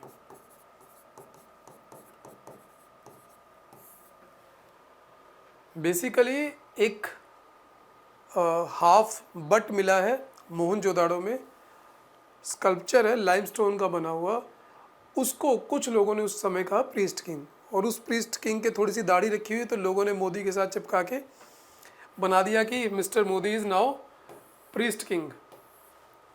ये ये एक मोहनजोदाड़ो में मिली है, इसको कहा जाता है प्रीस्ट किंग, बट ये डाउटफुल है क्योंकि मेसोपोटामिया में टेम्पल्स होते थे, वहाँ पर प्रीस्ट किंग होते थे। वी अज्यूम दैट यहाँ भी टेम्पल होते होंगे, प्रीस्ट किंग होते होंगे, but that is only speculation, हम नहीं जानते। तो प्रीस्ट किंग के बारे में एक थ्योरी है बट नो क्लियर एविडेंस। तो इस आर्ट को हम देख सकते हैं, यहाँ पर मूछें नहीं है, दाढ़ी है, और मूछें आज किस पर्टिकुलर क्लास की नहीं है, किस पर्टिकुलर रिलीजन की नहीं है, इस्लाम में नहीं है। तो हम क्या कह सकते हैं, क्या इस्लाम में भी मूछें ना होना एक फैशन है जैसा यहाँ था, या ये जो फैशन था ये फैशन कॉन्टिन्यूटी में चल रहा है? ठीक है, जो अगर कोई मुस्लिम स्टूडेंट देख रहे हैं तो इसको उस तरीके से अदरवाइज ना लें, सिर्फ कंसेप्ट जोड़ने के लिए बात की जा रही है कि यहाँ भी मूछें नहीं है। इसका मतलब इस पर्टिकुलर रीजन में, जो इंडस रीजन है मोहनजोदाड़ो, यहाँ पे पहले भी लोग मूछें नहीं रख रहे थे कि या बाद में रखनी बंद की, ये भी बहुत बड़ा एक सवाल है। तो इसकी सिर्फ बियर्ड है, बाल बांध रखे हैं, शॉल ले रखी है उसी स्टाइल में जैसे आज ली जाती है, इधर कंधा खाली है और इधर रखी हुई है और डिज़ाइन बना हुआ है। इसको कहते हैं ट्री फॉयल डिज़ाइन, जिसको काफ़ी सेक्रेड माना जाता है, और हाथ में भी कुछ इसने बांध रखा है। तो ऑलमोस्ट ठीक ठाक साइज़ की है। तो इसको एक प्रीस्ट किंग की थ्योरी दी गई कि एडमिनिस्ट्रेशन में कोई प्रीस्ट किंग था, बट कंप्लीट एविडेंस वहाँ पर भी नहीं मिलता है, नो एविडेंस, क्लियर एविडेंस कह सकते हैं। ठीक है, और क्या एविडेंस हो सकता है? कहा जाता है कि ज़्यादा इसमें नहीं जाएंगे हम क्योंकि क्लियर नहीं है। कहा जाता है कि मे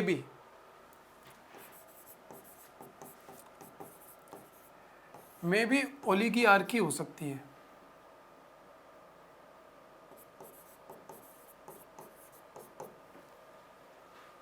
ओलिगार्की,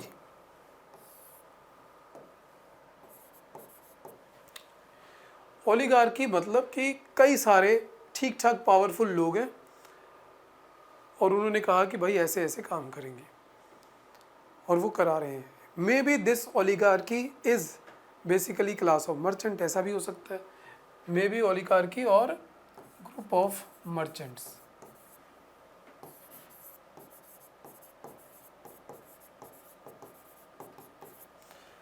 कोई ना कोई तो चाहिए, क्यों चाहिए? बिना किसी एक एडमिनिस्ट्रेटिव अथॉरिटी के इतनी बड़ी सिविलाइजेशन जिसके पास यूनिफॉर्म स्क्रिप्ट है, यूनिफॉर्म वेट एंड मेजर्स हैं, यूनिफॉर्म प्लानिंग ऑफ सिटीज़ है, ड्रेनेज सिस्टम में हमने देखा कि उनके पास चाहे घर कच्चे हों बट ड्रेनेज सिस्टम पक्का है, इतनी दूर दूर कॉलोनीज़ बना रखी हैं, कहाँ अफ़गानिस्तान, कहाँ लोथल बिजनेस हो रहा है, कहाँ उर मेसोपोटामिया में, कहाँ लोथल, कहाँ चानूदारो, वहाँ से ट्रेडिंग हो रही है। तो कोई बिना अथॉरिटी के इतने बड़े एरिया को कंट्रोल नहीं कर सकता, बट उसके रूप के ऊपर बात हो रही है। और उसके बाद जो यूनिफॉर्म ब्रिक है, ब्रिक का स्ट्रक्चर भी यूनिफॉर्म है, कहीं कोई फ़र्क नहीं है। तो बहुत ज़्यादा यूनिफॉर्मिटी है और ऐसा कहा जाता है कि लगभग 200 साल तक तो यूनिफॉर्मिटी की हद है, कुछ ही चेंज नहीं हो रहा है। इतनी स्टेटस को सोसाइटी की 200 साल तक वो चेंज ही नहीं कर रहे। तो इससे एक और बात भी समझ में आती है कि फिर इसका मतलब सोसाइटी नहीं थी, फिर इसका मतलब लोग आते थे कहीं से। ये मैं सिर्फ कह रहा हूँ कि बात करते करते एक कि मे भी कि लोग आते थे, कॉलोनीज़ में रहते थे, लोग लौट जाते थे, लोग आते थे, लोग लौट जाते थे। यूनिफॉर्मिटी 200 साल सिर्फ तभी मेंटेन रह सकती है। और इसीलिए कहा जाता है कि शायद ये ग्रुप ऑफ ओलिगार्की या ग्रुप ऑफ मर्चेंट्स थे जो इसको कंट्रोल करते थे, क्योंकि सारी यूनिफॉर्मिटी थी और वेपन्स बहुत कम मिले हैं।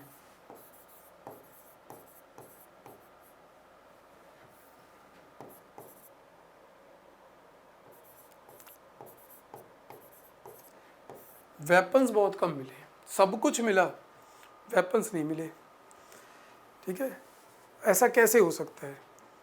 इतनी बड़ी सिविलाइजेशन और किसी से लड़ाई नहीं हो रही थी। तो कुछ पॉइंट्स हैं जो हम नहीं अभी समझ पा रहे।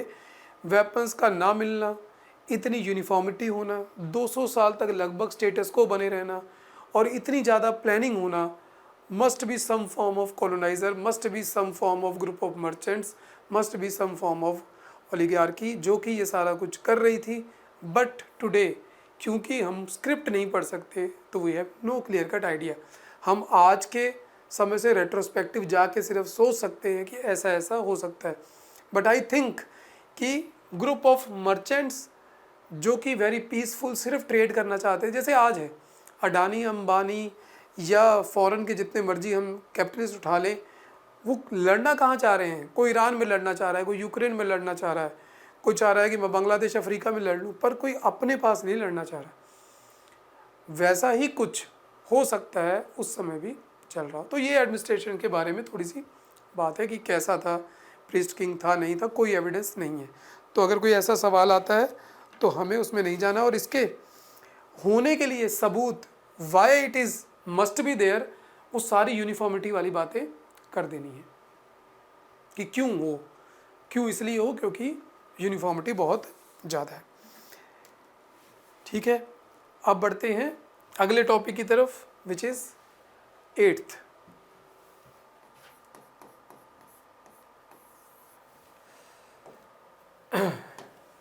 बहुत ज़्यादा हो गया, थोड़ा है आज के ज़माने के हिसाब से सोचने में थोड़ा सा मुश्किल भी है, एविडेंस भी नहीं है, थोड़ा सोचना ज़्यादा इसमें पड़ता है। बाकी इसके बाद तो फिर थोड़ा सा वैदिक एज में, उसके बाद तो फिर कहानियाँ हैं, फिर कुछ नहीं है। फिर तो लिखित में है, कौटिल्य ने लिख दिया है कि एडमिनिस्ट्रेशन ऐसा होगा, पहले ये होगा, महामत्या होगा, ये होगा, वो होगा, वो होगा, ये होगा, काम खत्म। और नाम भी वो आजकल वाले ही हैं। अगर किसी को शुल्क लेना है तो क्या होगा? शुल्क अध्यक्ष, आपको याद ही हो जाएगा। अच्छा ठीक है, दिक्कत आएगी जब हम पहुँचेंगे तुर्कियों के पास, फिर वो अपनी नई टर्म लेके आएंगे, फिर शुरू होगी दिक्कत। 8th, रिलीजियस बिलीफ्स कैसे हो सकते हैं?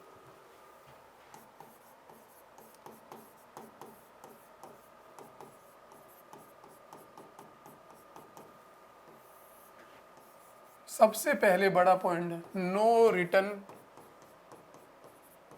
एविडेंस और इंफॉर्मेशन अवेलेबल।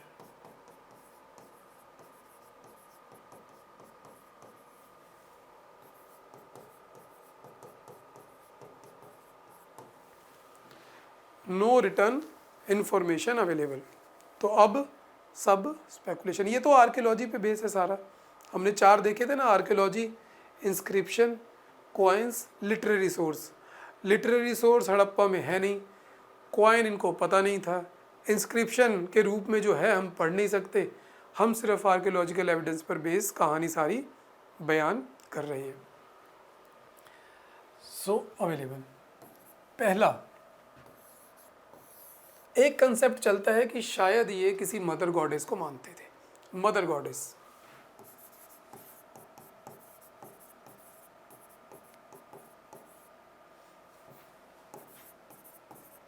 क्यों? बहुत सारी फीमेल जो फिगरिंग्स हैं वो मिली हैं। जैसे कि यहाँ पर देखिए, अगर देखिए ये बीड्स, हमने थोड़े से फोटोज नहीं दी, इस तरीके की माला, और भी बहुत है, हमने इंटरनेट पे भरोगे खुल जाएगा सारा। ये इस तरीके की पॉटरी थी इनकी, रेड विद ब्लैक पेंट्स,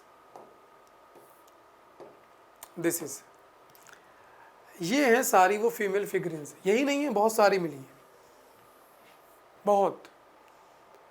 कई बार ऐसा लगता है कि शायद ये बच्चे बना रहे थे क्या, जो बचे रह गए, कुछ भी हो सकता है। पता लगे एक 10 साल का बच्चा बैठा ये बना रहा था, बन नहीं पाई, उसकी मम्मी ने बुला लिया, वो गया, उसके बाद वो कोई आंधी ऊंधी आई, उसी में कहीं रह गया, खो गया, फिर वो कभी उसको मिला नहीं, फिर हमें मिला 5000 साल के बाद, और हमने देखते ही कहा ओहो ये तो मदर गॉडेस है, पूजा करनी चाहिए, और हमने मान लिया कि वो मदर गॉडेस की पूजा करते थे। कुछ भी हो सकता है। करते भी हो सकते हैं, नहीं भी करते हो सकते, बट बहुत सारी मदर गॉडेस की मिली है। कई तो ऐसी भी मिली है कि जहाँ पर इस वूम्ब से, यहाँ से पेड़ को निकलता दिखाया गया है। दिस ऑल्सो शोज दैट कहीं ना कहीं उनको ये आइडिया है कि जो वुमेन है वो ज़्यादा पावरफुल है, क्योंकि वही जो जन्म दे सकती है किसी भी नए संतान को, या नए जो एक जीवन है देने में जो सक्षम है वो केवल फीमेल है, मेल नहीं है। तो ये कंसेप्ट कहीं उनके पास है। इसी को फर्टिलिटी कल्ट में कहते हैं, इसी को मदर गॉडेस में भी ले जाएंगे, इसको इस बात में भी ले जाएंगे कि अगर मदर या फीमेल की वहाँ पर इतनी वैल्यू है तो सोसाइटी भी पैट्रीलिनियल होगी, पैट्रीलिनियल नहीं होगी, मतलब मैट्रीलिनियल होगी, पैट्रीलिनियल नहीं होगी, पैट्रियार्कल नहीं होगी, मैट्रियार्कल होगी। यानी कि जो माँ है, जो फीमेल है, उसकी ज़्यादा चलेगी, जो पुरुष जो सत्तात्मक सोच है वहाँ पर नहीं होगी। ऐसा कहा जाता है, पॉसिबिलिटी है कि आईवीसी मैट्रीलिनियल सोसाइटी हो, मैट्रियार्कल सोसाइटी। मैट्रीलिनियल का मतलब है कि जो वंश है वो माता की तरफ से माना जाएगा, और मैट्रियार्कल का मतलब है, आर्कियल का मतलब है कि जो सोच है वो महिला प्रधान रहेगी। तो दो ये शब्द हैं।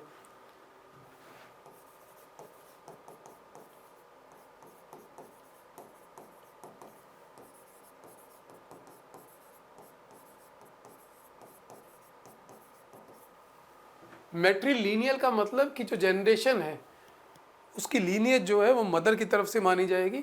मैट्रियार्कियल का मतलब कि जो सोच है, जो पावर है, वो महिला प्रधान या महिलाओं के कब्जे में है। बहुत सारी ट्राइबल सोसाइटीज़ में यही होता है।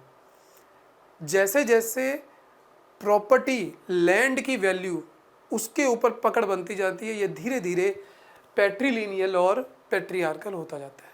जैसे ही आर्यन आएंगे तुरंत पैट्रियार्कल हो जाएगा। उनका केवल एक ही काम है, इंद्र भगवान लड़के दो, पुत्र दो, पुत्र दो, पुत्र दो, पुत्र दो।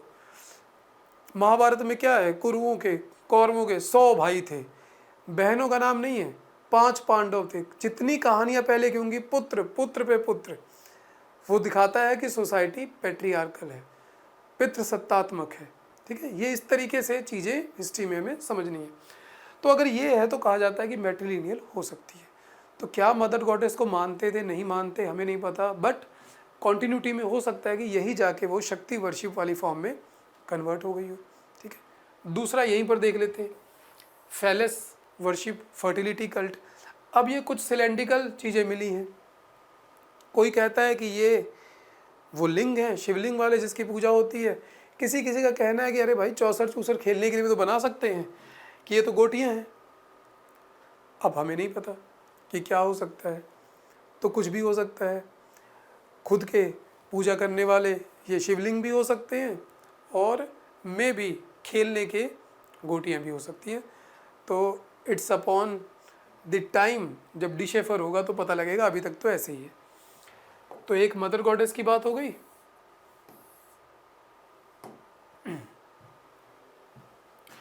तो फीमेल फिगरिन मिली हैं। तो इससे पता लगता है कहीं ना कहीं जो मैट्रिलिनियल और वो सारी बातें आप लिख लेना, और इसमें लिख सकते हैं कि मे भी शायद कॉन्टिन्यूटी में लेटर ऑन शक्ति पूजा, जो शक्ति वर्शिप है, माता की जो वर्शिप है, वो इससे कहीं जुड़ी हो। ये 10-20 साल लगेंगे, सब क्लियर हो जाएगा कंसेप्ट, बिल्कुल ऐसे स्टोरी बन जाएगी। एआई आ गया है। एआई जो कैलकुलेशन कर सकता है वो हम नहीं कर सकते। मैं क्या करूँगा, मैं 10 किताब पढ़ूँगा, 10 किताबों को जोड़ूंगा, वो एक ही मिनट में 100 किताब पढ़ेगा, 100 के जोड़ के लिंक बना देगा वो फट से। तो बहुत जल्दी लिंकें सब बनने वाली है। दूसरे नंबर पे फैलेस वर्शिप।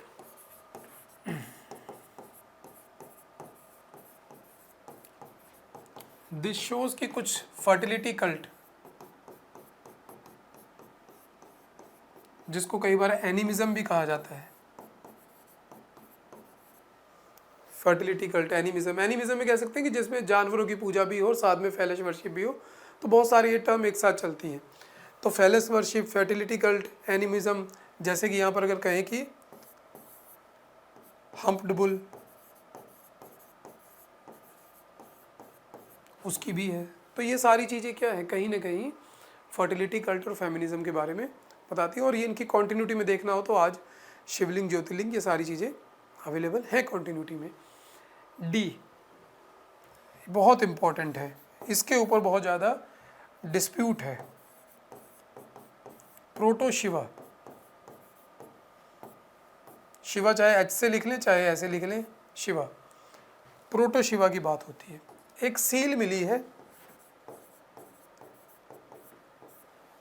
मोहनजोदाड़ो में, और सील को मिलने के बाद ऐसा कहा गया कि ये शिव का एक पुराना रूप है और ये लोग शिव पूजा करते थे। सील को देखते हैं, फिर आइडिया लगाते हैं क्या हो सकता है क्या नहीं। This is the seal. ये इतनी टूटी हुई मिली है, इतनी ही मिली है। इस सील को अगर ध्यान से देखें, अगर इसमें नहीं दिखाई दे रहा तो अपने मोबाइल में आप खोल सकते हैं। ये एक यौगिक है, योगी है, ठीक है, योगी आदित्यनाथ नहीं, योगी वो मेडिटेशन वाला एक योगी है, और इसने ऊपर एक सींगों वाली एक कैप सी पहन रखी है जिसको कहा जा रहा है कि शायद डियर के सींग है, और सामने यौगिक मुद्रा में। लेकिन कुछ लोगों का कहना है कि ध्यान नहीं दिया जा रहा, इसमें 3 फेस दिख रहे हैं, एक सामने है, एक ये है, एक ये है। और अगर आप देखेंगे तो 3 हो भी सकते हैं, लेकिन अभी तक आता है कि सामने यौगिक मुद्रा में ये कैप का पार्ट है। लेकिन आई पर्सनली थिंक कि ये 3 फेस हो सकते हैं। जिस तरीके से हम अज्यूम करते हैं कि चारों दिशाओं में ब्रह्मा देख रहे हैं तो 3 फेस ही देख पाते हैं, पिछला कैसे दिखाएंगे, तो चारों दिशाओं में देखने वाला उस तरीके से 3 फेस हो सकते हैं। यौगिक मुद्रा में बैठे हैं और यहाँ पर नीचे डियर है, ये राइनोसरस है, ये बुल है, आई थिंक राइनोसरस ऊपर है, ये तो बुल लग रहा है, हम्प्ड बुल है। This is elephant. ये याद कर लेना, ऐसे सवाल पूछ लेते हैं वो, ये टाइगर। This is dear.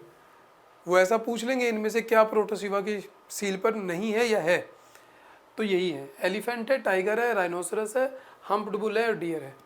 अब इसको कहा गया कि यही बाद में जाकर शिव के रूप में बदलते हैं, क्योंकि शिव को कहा जाता है पशुपति, यानी कि वो जिसके कंट्रोल में सारे कैटल्स हैं, जो ऋग्वेदिक में कहा गया कि पशुपति, धीरे धीरे पशुपति, इसीलिए इस सील को भी कहा गया पशुपति सील। बट ये सिर्फ स्पेकुलेशन है, क्योंकि रिटन एविडेंस नहीं है।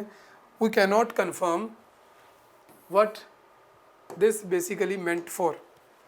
बट एक बात मैं पर्सनली जानता हूँ, मैं नहीं बताऊँगा क्योंकि वो डॉक्यूमेंटेड नहीं है।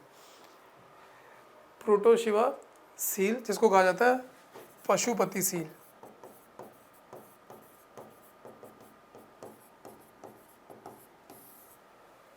मे बी लेटर शिवा, ठीक है। तो रिलीजियस आइडिया के बारे में कुछ मिल रहे हैं पॉइंट्स कि भाई ऐसा ऐसा होगा, और अगर हम ओवरऑल देखेंगे ना तो आपको लगेगा कि कोई फ़र्क है नहीं। ये चीज़ें तो आज भी हो ही रही हैं। ट्री वर्शिप,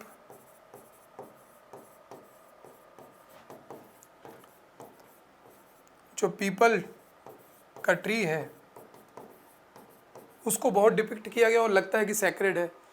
पीपल ट्री आज भी सैक्रेड है, हिंदुइज्म में भी है, जैनिज्म में भी है, बुद्धिज़्म में भी है, पीपल ट्री चला ही जा रहा है। तो ट्री वर्शिप कर रहे हैं, ये सब कर रहे हैं, ये सब आज भी तो हो ही रहा है। अब इसमें क्या कहें, अब कैसे और साबित करें इसको, ठीक है। फायर वर्शिप,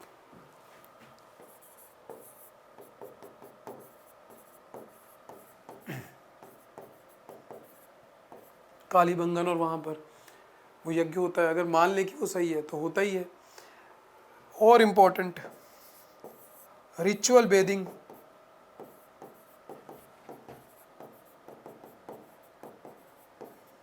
ग्रेट बात,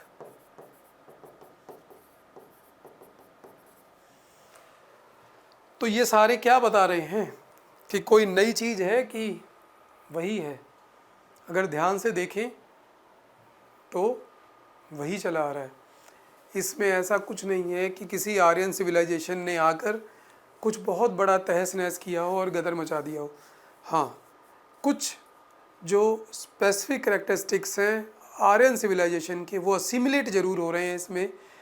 यज्ञ करना, संस्कृत की वैल्यू, ऋषियों की वैल्यू, वर्ण सिस्टम, वो सारी वर्ण सिस्टम हो सकता है इसमें किस तरीके का रहा हो कह नहीं सकते, क्लास डिफरेंशिएशन तो दिख ही रही है। वो सारी कुछ चीज़ें हैं जो आती हैं। इंद्र, वरुण, मित्र, अश्विन, अग्निदेव, ये जब नाम आने लगेंगे ना, ये यहाँ नहीं है। और जब आर्यन पढ़ेंगे हम देखेंगे वो नाम कहाँ से आ रहे हैं, उनकी भी एक हिस्ट्री है, वो भी आ रहे हैं। ठीक है, इसीलिए मैंने पहले लेक्चर में कहा था डिस्क्लेमर, फिर कोई ये नहीं कहेगा कि ग्रंथों के ऊपर सवाल उठाया जा रहा है, क्योंकि ग्रंथों के ऊपर नहीं सवाल उठाया जा रहा, हम हिस्ट्री पढ़ रहे हैं। और जब आप देखोगे उन ग्रंथों के रेफरेंस कहीं और दूर दराज एरिया में इंस्क्रिप्शन के तौर पर मौजूद है, और जब हमें पता लगता है उससे भी 500 साल पहले वो लिख रहे हैं, तो फिर मानना पड़ेगा कहीं ना कहीं एक हिस्टोरिकल लिंकेज चली आ रही है। ठीक है, तो ये सारी हो गई रिलीजियस बिलीफ के बारे में। अब जिससे जो आपको आइडिया लगाना है आप लगा सकते हैं। कोई चीज़ इसमें, कोई पिक्चर जो देखने वाली, हमने सब देख ही ली इसमें। ठीक है, नाउ 9th। आई थॉट कि मैं आज ख़त्म कर दूंगा Harappan civilisation, but I think चलिए थोड़ा सा कर लेते हैं इसको।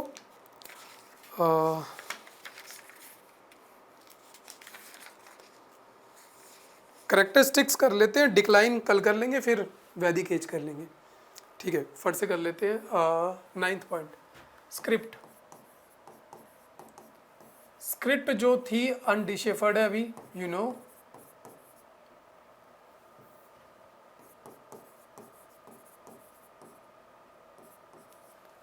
और basically this is a pictographic. अभी लगभग 400 से 600 साइंस हमें मिले हैं, और जो इसको लिखने का तरीका है वो राइट टू लेफ्ट है। हमसे उल्टा है, राइट टू लेफ्ट है। और ये भी याद रखना है, पर्शियन राइट टू लेफ्ट लिखी जाती है, खरोष्टी की बात की थी राइट टू लेफ्ट लिखी जाती है। और इस एरिया में जो ये पिक्टोग्राफिक स्क्रिप्ट लिख रहे हैं राइट टू लेफ्ट, ये कैसे पता लगा कि राइट टू लेफ्ट है? इसके लिए तुक्का मारा गया है। जो साइंटिस्ट हैं, जो आर्कियोलॉजिस्ट हैं, उन्होंने कहा क्योंकि जनरली क्या होता है कि हम लिखना शुरू करेंगे, अगर मैं लेफ़्ट टू राइट लिखता हूँ तो मैं यहाँ बड़ा बड़ा लिखूँगा ABCD, और फिर जैसे ही जगह कम हो जाएगी फिर मैं छोटा कर दूँगा। तो अगर लेफ़्ट से राइट लिखते होते तो इस तरफ कंजेशन होती, बट इनकी राइटिंग में इस तरफ कंजेशन है। दिस शोज़ कि यहाँ से लिखना शुरू किया गया, और जब जगह कम हो गई तो उसने उनको कंजेशन में छोटा लिख दिया। कई जगह पे मिला तो उन्होंने कहा राइट टू लेफ्ट है। कई जगह तो ऐसा भी मिला है कि राइट टू लेफ्ट लिख के फिर लेफ्ट से राइट भी हो गए वो। ठीक है, कि ऐसे लिखा और फिर ऐसे हो गए, तो ऐसे भी सब मिले हैं। तो ये स्क्रिप्ट के बारे में है। और अगर इसके कुछ इंपॉर्टेंट फैक्ट की बात करें, कहाँ कहाँ मिले हैं, सील के ऊपर मिले हैं, पॉटरी के ऊपर मिले हैं, कई जगह कहा गया है कॉपर की प्लेट के ऊपर भी थोड़े बहुत मिले हैं, कोई एक आधी कॉपर प्लेट मिली है। और एक धौलावीरा में साइन बोर्ड मिला है जिसमें आई थिंक 10 साइंस है। दिस शोज कि वो भी बोर्ड वगैरह लगाते थे भाई, वो भी बोर्ड्स वगैरह लगा के अपनी बात कहते थे कि आ जाओ हमारी दुकान पे ये सामान मिलता है। या धौलावीरा की गेट पे लगा हो सकता है कि धौलावीरा की नगर सीमा में प्रवेश करने पर आपका स्वागत है, या धौलावीरा में पुनः पधारने पर आपका स्वागत है, या पुनः पधारें, जो भी करके। तो ऐसा कुछ ये करते थे स्क्रिप्ट में। 9th, ठीक है। एक लास्ट 10th वो हमने कर लिया है, सिर्फ रिपीट करेंगे। जो इम्पोर्टेंट क्राफ्ट के कुछ स्ट्रक्चर हैं,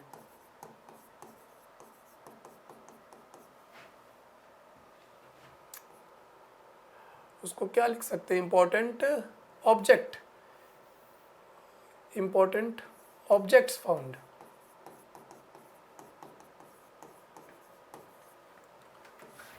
इसमें सबसे पहले में सील है, हम इसको कोई डिस्कस नहीं करेंगे।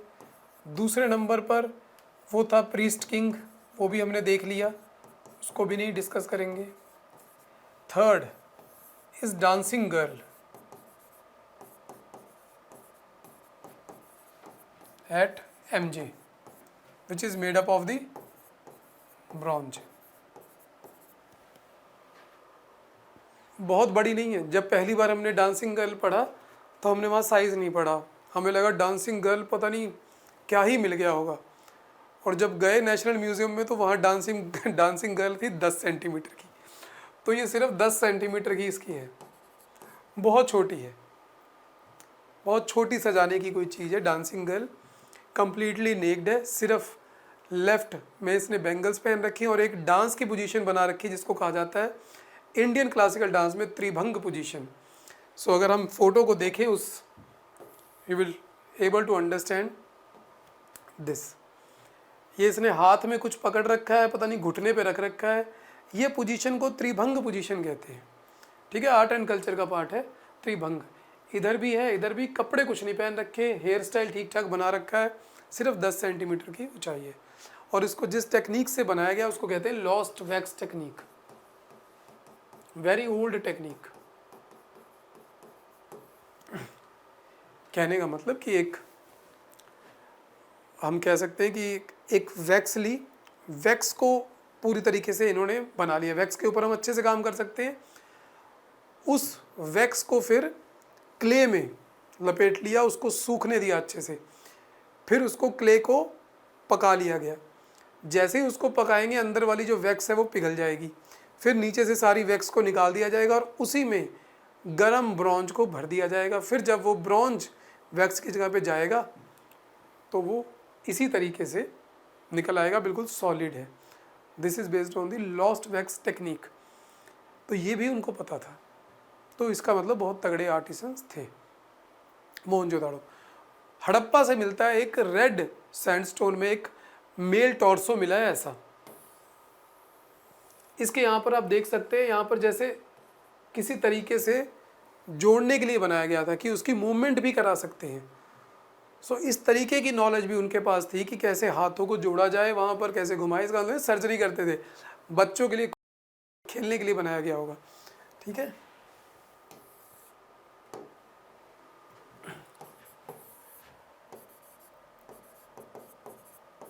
Male torso red sandstone Harappa.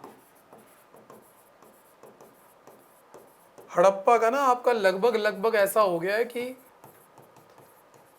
Foundation class में भी बहुत थोड़ा सा, क्योंकि हड़प्पा को थोड़ा नहीं पढ़ाया जा सकता। हड़प्पा के साथ इश्यूज है, थोड़ा पढ़ाने पे कुछ पढ़ा नहीं पाएंगे, पूरा पढ़ाने पे फिर ज़्यादा हो जाता है। So we can say that dancing girl हो गई, टेराकोटा फिगरिन्स तो खूब मिली हैं, सील्स के बारे में बात कर ली, पॉटरी हो गई, टेक्नोलॉजी और साइंस के बारे में हो गया। अब थोड़ा सा डिक्लाइन के बारे में भी अगर ज़्यादा तेज हो जाएगा फिर आपको मज़ा नहीं आएगा। आई थिंक रोक देते हैं डिक्लाइन पर, ठीक है। तो एक बस वो कर देता हूँ मैं यहाँ पर 5 मिनट में flow chart.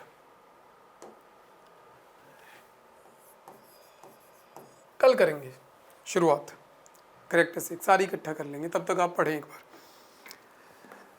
Thank you for today.